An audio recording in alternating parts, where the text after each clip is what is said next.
Hitler. 6 lettres tristement célèbres qui, à elles seules, nous ramènent aux heures les plus sombres de l'humanité. La mémoire collective le considère comme le plus grand criminel du XXe siècle, jusqu'à devenir le symbole du mal absolu. Responsable de la mort de dizaines de millions de personnes et du chaos engendré à travers le monde par sa radicalité et ses obsessions, comment un homme peut incarner à lui seul la barbarie du Troisième Reich? De ses jeunes années autrichiennes à son arrivée au pouvoir, nous allons plonger dans l'Allemagne des années 20, période tumultueuse et instable sur le plan politique et économique. Nous allons également découvrir comment d'artiste raté, il est devenu au fil des années un leader respecté, disposant d'une armée de fanatiques à ses côtés. Êtes-vous prêts pour un saut dans le temps? Bienvenue sur Chrono-Histoire. Installez-vous confortablement et laissez-moi vous raconter l'histoire troublante et fascinante d'Adolf Hitler, l'homme qui a bouleversé l'histoire du monde à jamais.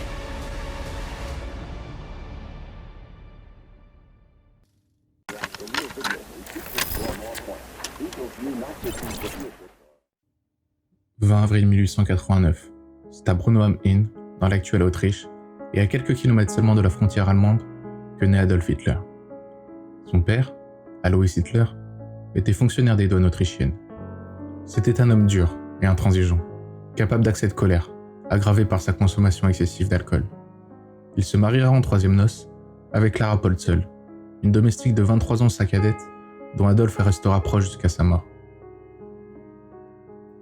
En 1898, après un passage de l'autre côté de la frontière, la famille Hitler s'installe au bord du Danube, dans la ville de Leonding. À l'âge de 11 ans, il est scolarisé dans une école catholique de Linz, située à 4 km de son domicile. Mais les résultats scolaires du jeune Adolf, peu intéressé par l'école, s'effondrent et finit par redoubler. Le conflit avec son père devient inévitable. Alois veut qu'Adolf devienne fonctionnaire comme lui, alors qu'il ne rêve que d'une chose, devenir artiste peintre. Alors qu'il boit son verre de vin dans une brasserie, Alois succombe à une crise cardiaque, le 3 janvier 1903. Adolf n'a alors que 13 ans, et c'est un premier tournant dans sa vie. Un professeur principal dresse le portrait suivant d'Adolf lorsqu'il était au collège. Il était incontestablement doué, quoique d'un caractère buté. Il avait du mal à se maîtriser, ou passait du moins pour un récalcitrant, autoritaire, voulant toujours avoir le dernier mot. Et il lui était visiblement difficile de se plier au cadre d'une école. Au cours de l'été 1905, sa mère vend la maison familiale et décide de s'installer dans la ville voisine de Linz. Un an plus tard, elle lui offre un séjour à Vienne. C'est sans doute un autre tournant dans sa vie.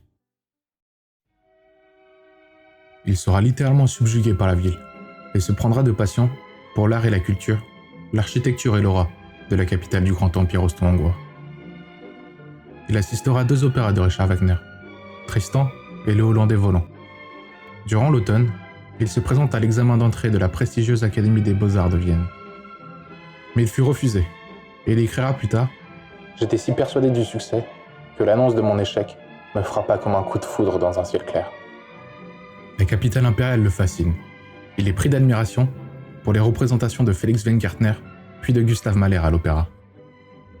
C'est peut-être là, à Vienne, qu'il commencera à développer une idéologie antisémite et nationaliste, bien que cela reste sujet à débat chez les historiens. Ce qui est sûr, c'est que le maire de l'époque, Karl Lueger, était ouvertement antisémite, n'hésitant pas à voter pour des lois restreignant l'immigration juive. À la mort de sa mère qu'il chérissait, en 1907, Adolf Hitler commence à vivre une vie de marginal. Il loge dans divers foyers et gagne un peu d'argent, en portant les valises des voyageurs, et se nourrit alors principalement de soupe et de pain.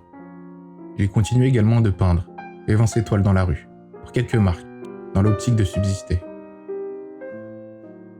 En 1913, il part pour Munich et rêve d'étudier dans son Académie des Beaux-Arts.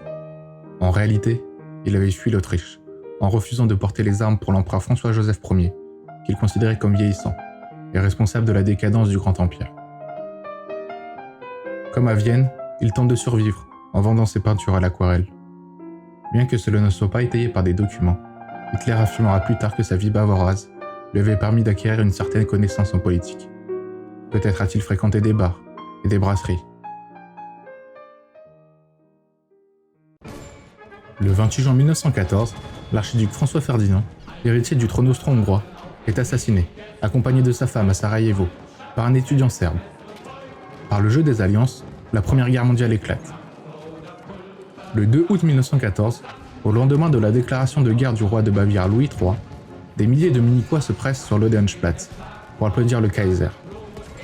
On y distinguera clairement Adolf Hitler présent ce jour-là. Il prend les armes et est incorporé dans le 2e régiment d'infanterie de l'armée bavaroise, le régiment List. Il participera en tant que soldat d'infanterie lors de la première bataille d'Ypres, où son bataillon se fera décimer. 600 hommes sur plus de 3000 resteront opérationnels. À l'automne 1914, il sera nommé Gefreiter, grade correspondant au 2e rang auquel un soldat peut être promu, et qui ne correspond pas au grade de caporal, comme beaucoup d'historiens le pensent, mais plutôt à celui de première classe. Il a alors le rôle d'estafette, autrement dit de messager. Il va chercher les ordres des officiers pour les transmettre au bataillon, souvent à des kilomètres du front. Hitler évolue dans le microcosme du poste de commandement, et aux yeux des fantassins des tranchées, c'est un cochon de l'arrière, un planqué. Surnommé Hadi ou l'artiste, et contrairement aux autres soldats, il ne boit pas, ne fume pas, ne fréquente pas les prostituées, mais préfère lire ou dessiner. Son plus proche compagnon sera son chien Fuchsel, un fox terrier blanc qu'on lui volera par la suite. Selon l'historien britannique Thomas Weber, ayant eu accès au dossier du régiment List, la légende de son hospitalisation en 1918 pour faire soigner ses yeux aveuglés par le gaz moutarde serait tout simplement un mensonge. Il aurait été évacué pour hystérie de guerre. Son séjour en hôpital psychiatrique deviendra alors l'un des secrets les mieux gardés du Troisième Reich. Il sera décoré 2 fois lors de cette guerre pour sa bravoure. La croix de fer seconde classe en 1914 et la croix de fer première classe en 1918.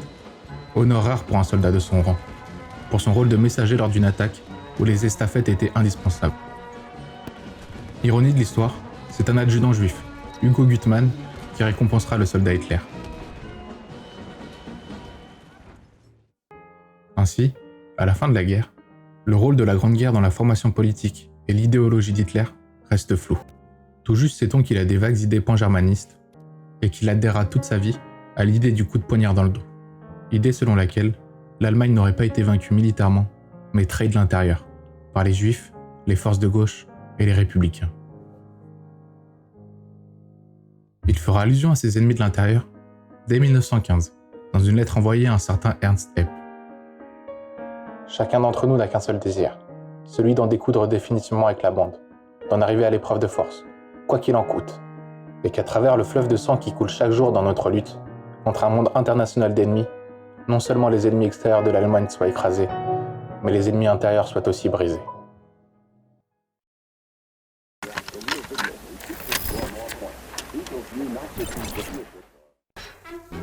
La révolution de novembre 1918 marque la fin de l'Empire allemand et la constitution de la République de Weimar.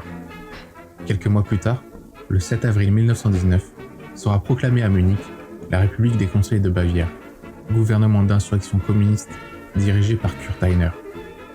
S'opposent alors à eux les corps francs, unité paramilitaire formée par d'anciens combattants d'extrême droite. Contrairement à ce que laisse entendre la réécriture rétrospective du régime nazi, Hitler ne prend pas parti et s'abstient de s'engager et de rejoindre les corps francs. Il reste discret et passif, prêtant probablement allégeance au régime. Il restera dans l'armée jusqu'à début 1920. Entre-temps, son supérieur, le capitaine Karl Mayer, le charge de faire de la propagande anticommuniste auprès de ses camarades. Il se découvre alors des talents d'orateur et de propagandiste. C'est également à cette époque que date le premier récit antisémite d'Hitler. Dans une lettre adressée à un certain Adolf Gemlich, il qualifie l'action des Juifs de tuberculose raciale des peuples. Cette lettre témoigne de l'association qu'Hitler a établie entre son opposition grandissante au bolchevisme et sa perception des Juifs. Il écrira « Les Juifs sont en effet les forces motrices de la Révolution ». En septembre 1919, il est chargé d'une mission de propagande au sein du Parti ouvrier allemand, le Deutsche Arbeiterpartei, ou DAP. En réalité, il ne s'agit alors que d'un groupuscule d'extrême droite, fondé au début de l'année 1919 par un certain Anton Drexler. Lors d'une réunion dans une ancienne brasserie de Munich, et devant un auditoire d'environ 25 personnes, majoritairement issues des classes sociales inférieures, Adolf Hitler prend la parole, pour fustiger la proposition d'un intervenant, et impressionne son auditoire. Sur ordre de ses supérieurs, il deviendra l'un des premiers adhérents du DAP. Ses capacités oratoires font de lui quelqu'un de prisé lors de ses réunions. Il utilise un langage simple et des formules percutantes pour charmer son audience. Se rendant vite incontournable, il dote alors le mouvement d'un journal, le Volkischer Beobachter, l'Observateur populaire en français, dirigé par Alfred Rosenberg, fervent partisan d'Hitler et futur théoricien du Troisième Reich. Hitler choisit également l'emblème du drapeau à croix gammée. À l'origine, cette croix, appelée svastika, était un symbole indien, censé représenter l'identité ethnique indo-européenne. Initialement sans connotation raciste ou suprémaciste, les nazis reprendront ce symbole qui deviendra l'un des emblèmes de la propagande du régime. Le blanc est censé représenter le nationalisme, le rouge, le socialisme, et la croix gammée, la race aryenne, race issue de descendants nordiques, supposément supérieurs aux autres, selon l'idéologie nazie. Il établit également le programme politique du mouvement, appelé Programme en 25 points, le 24 février 1920. Dans celui-ci, on y trouve des propositions prônant la création d'un grand Reich allemand, l'annulation du traité de Versailles, considéré comme un diktat, ou encore la perte de la citoyenneté allemande pour les juifs et la mise en place d'un État autoritaire soutenu par la presse. C'est également cette date qui marque le changement de nom du parti. Le DAP devient le NSDAP. Ayant pris une telle importance, il exige la présidence du mouvement et y accède en avril 1921. Il crée par la suite, en compagnie d'Ernst Röhm, les SA, pour Sturmabteilung, littéralement section d'assaut, milice paramilitaire au service du parti, aisément reconnaissable grâce à leur chemise brune. Il réunira alors anciens combattants, officiers mécontents de la République de Weimar et des membres des corps francs. Au plus fort de leur gloire, les SA réuniront près de 3 millions de membres en 1934. Basé sur une organisation militaire, avec des grades et des rangs, il faisait office de service d'ordre lors des rassemblements du parti. Il commencera alors à développer une forme de mégalomanie et de narcissisme. Il se taille la moustache, coiffe sa mèche, ce qui le rendra facilement reconnaissable et contribuera ainsi au culte de la personnalité, caractéristique commune à toutes les dictatures. Il a alors l'intime conviction qu'il est l'élu et que c'est à lui de purifier l'Allemagne vaincue. Il met au point une propagande violente mais efficace. Selon lui, nul besoin d'argumenter, il suffit de séduire et frapper. C'est ainsi qu'il développera son arsenal de propagande. Discours outranciers, refus de toute discussion, affiches racoleuses et effets théâtraux. Ainsi, durant toute sa carrière politique, Hitler ne débattra jamais face à un contradicteur. Il ne s'adressera qu'à une audience déjà conquise. Il structure son parti et s'entoure d'hommes de confiance. Parmi eux, Julius Streicher, chef d'une organisation nationaliste en Franconie, ou encore Hermann Göring, qui prendra la tête de la SA en 1922, ainsi que de diplomates et de financiers. Par l'intermédiaire de Rudolf Hess, qui deviendra son chef de cabinet, Hitler est reçu par le général Ludendorff et noue des relations avec le trio dirigeant de la Bavière à l'époque, Gustav von Kahr, Otto von Lossow et Hans-Ritter von Seisser. Fasciné par Benito Mussolini, dont la marche sur Rome en 1922 l'a profondément inspiré, Hitler, alors âgé de 34 ans, est persuadé qu'il peut accomplir ce que le Duce a réussi en Italie. L'occupation de la Rhénanie et de la Ruhr par les forces françaises et belges, ainsi que l'hyperinflation, constituent un terreau fertile pour le parti nazi. En janvier 1923, un dollar valait 18 000 marks. En août, 4,6 millions. En septembre, 100 millions. Et en novembre, 4 200 milliards. Cette flambée des prix entraîne l'Allemagne dans une grave crise. Le chômage explose et la misère se situe à tous les coins de rue. C'est dans ce contexte que les 8 et 9 novembre 1923, il conduit avec le général Erich Ludendorff le coup d'État avorté de Munich, connu comme le putsch de la brasserie. Cette tentative de prise de pouvoir fut facilement déjouée par la Reichswehr et se soldera par un échec retentissant du côté des putschistes. Le complot sera facilement mis en déroute et Hitler sera lui-même blessé, auquel il faudra ajouter 16 morts côté nazi. Le NSDAP sera interdit et Hitler arrêté le 11 novembre 1923 et incarcéré à la prison de Landsberg. Son procès pour haute trahison se tiendra du 26 février au 1er avril 1924 à l'école d'infanterie de Munich. La médiatisation de celui-ci lui permettra de se faire connaître à travers le reste de l'Allemagne. Il est condamné à 5 ans de détention, mais il sera libéré au bout de 9 mois seulement. Il profite alors de son séjour en détention pour lire des ouvrages de Nietzsche, Chamberlain, Treitschke, Marx, ainsi que des mémoires de généraux d'hommes d'État, qu'ils soient alliés ou allemands. Il dictera à son secrétaire Rudolf Hess son ouvrage Mein Kampf, ou Mon combat, récit autobiographique et manifeste politique, qui sera appelé à devenir le manifeste du parti nazi.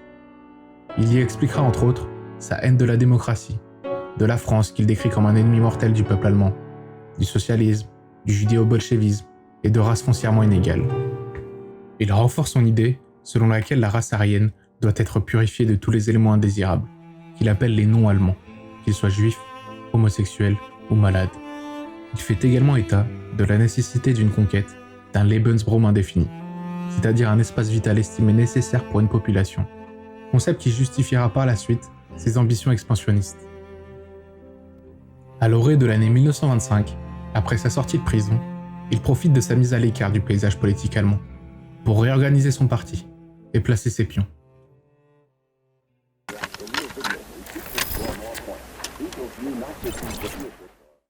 Il décide alors de s'entourer d'une milice personnelle, la Schutzstaffel, ou escadron de protection, plus connu sous le nom de SS, qui n'était alors qu'une sous-section de la SA. Initialement chargée de la protection d'Hitler, elle élargira ses prérogatives jusqu'à devenir un État dans l'État, au fil de la montée en puissance du Führer. Le premier chef de la SS sera Julius Schreck, chauffeur personnel d'Adolf Hitler. Dans l'ombre, un certain Heinrich Himmler tiendra une place de premier choix au sein de la SS. Chef SS du district de Haute-Bavière en 1926, adjoint du Reichsführer SS en 1927, il reste patient et loyal à Hitler, qui le surnommera plus tard le fidèle Heinrich. Avant de lorgner sur le pays, Hitler fait le ménage au sein de son parti. Il écarte son vieil ami devenu rival, le général Ludendorff, en le poussant à se présenter aux élections présidentielles de 1925. Résultat, il ne récoltera qu'un peu plus d'1% des suffrages. Mais il doit surtout évincer l'encombrant Gregor Strasser, responsable du parti dans le nord de l'Allemagne et qui, avec son frère Otto, développe un profil idéologique différent de celui d'Hitler. Soutenus par Joseph Goebbels, les deux frères constituent l'aile gauche du parti. Ils sont anticapitalistes, social-révolutionnaires et visent les classes ouvrières pour le parti. Les composantes nationalistes et antisémites sont marginales à leurs yeux, ce qu'Hitler n'accepte pas. Il convoque alors une réunion des cadres le 14 février 1926 à Bamberg, en Franconie, dans le fief de son ami Julius Streicher. Ce congrès nazi se solde par une victoire d'Hitler, et Joseph Goebbels se ralliera à lui et deviendra au fil des années un proche parmi les proches. En juillet 1926, le rassemblement de Weimar est une occasion pour Hitler de célébrer sa victoire et d'asseoir son autorité sur le parti. C'est là qu'un cérémonial centré sur la personne du Führer est mis en place.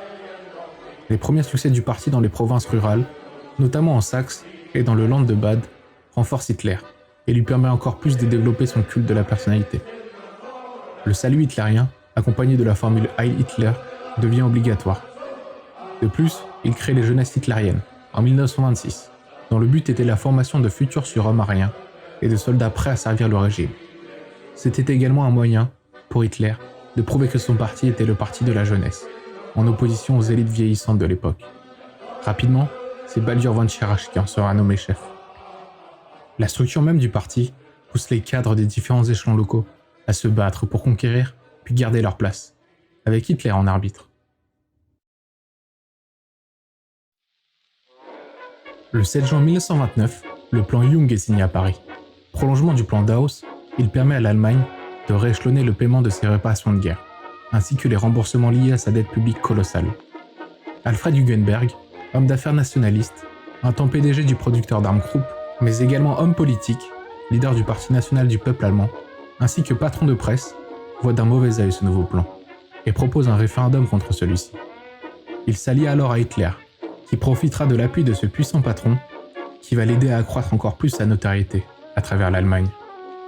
Son train de vie personnel ne cessant de s'embourgeoiser, il fait alors attention à satisfaire les élites traditionnelles, tentant de faire oublier cette image de tribun révolutionnaire. Il doit cependant faire face à un problème de taille. Les SA, prenant de plus en plus d'importance, multiplient les débordements. Agressions, combats de rue, et même saccage de locaux du parti nazi, car insatisfait des compromis du parti, dans l'accession au pouvoir. Hitler prend alors la décision de faire revenir Ernst Röhm, exilé en Bolivie depuis son éviction en 1925. Il se chargera alors de remettre de l'ordre chez les SA. À partir de 1929, tous les éléments sont en faveur de l'ascension des nazis.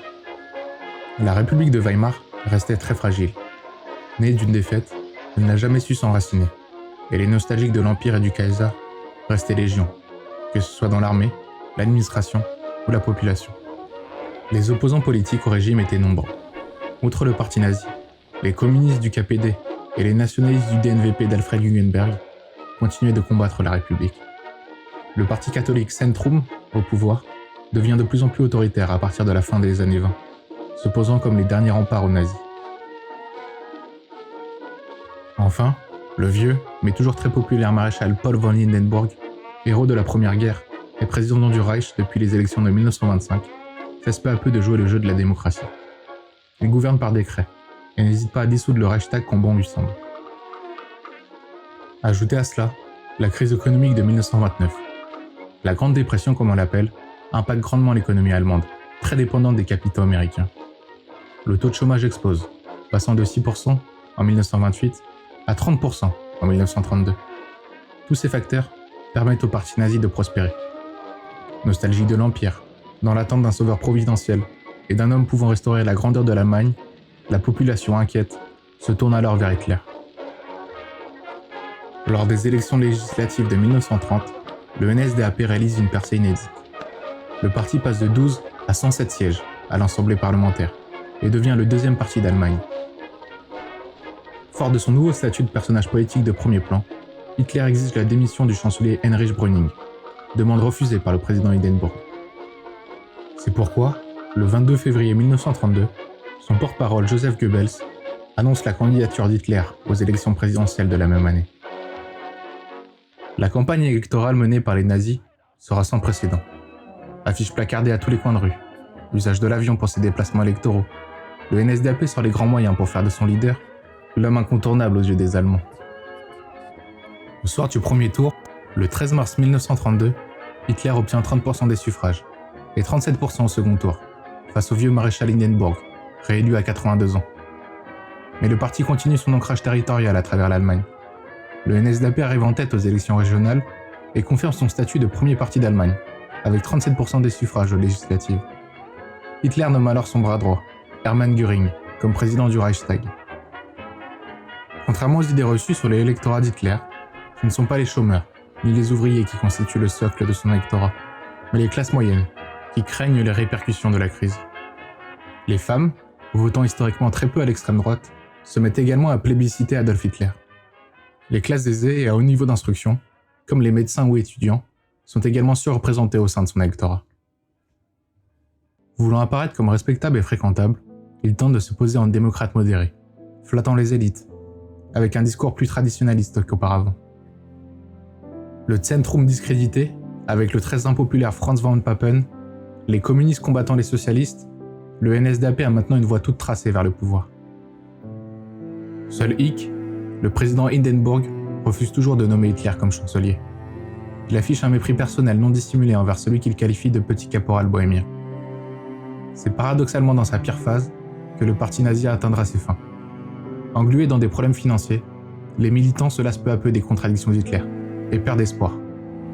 Lors des élections législatives de novembre 1932, les nazis perdent 2 millions de voix par rapport à celles de juillet. Mais après des mois d'intrigue au sommet du pouvoir, grâce à l'ancien chancelier Franz von Papen, allié au DNVP, le président Hindenburg se résigne à nommer Hitler chancelier de la République de Weimar, le 30 janvier 1933. Le soir même, des milliers de SA paradent sur l'avenue Unter den Linden, à Berlin, et entérinent la prise de contrôle de la capitale par les nazis. Les journaux restent circonspects face à cette décision. Un quotidien catholique mettant même en garde l'Allemagne contre un saut dans l'obscurité, sans réellement s'imaginer ce qui allait arriver.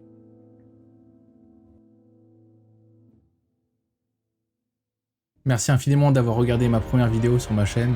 Si vous l'avez aimé, n'hésitez pas à mettre un j'aime et à vous abonner. Pensez à activer la cloche pour avoir les notifications lorsqu'une vidéo sortira. Je travaille actuellement sur la deuxième partie de la vidéo, et d'ici là, on se retrouve à la prochaine.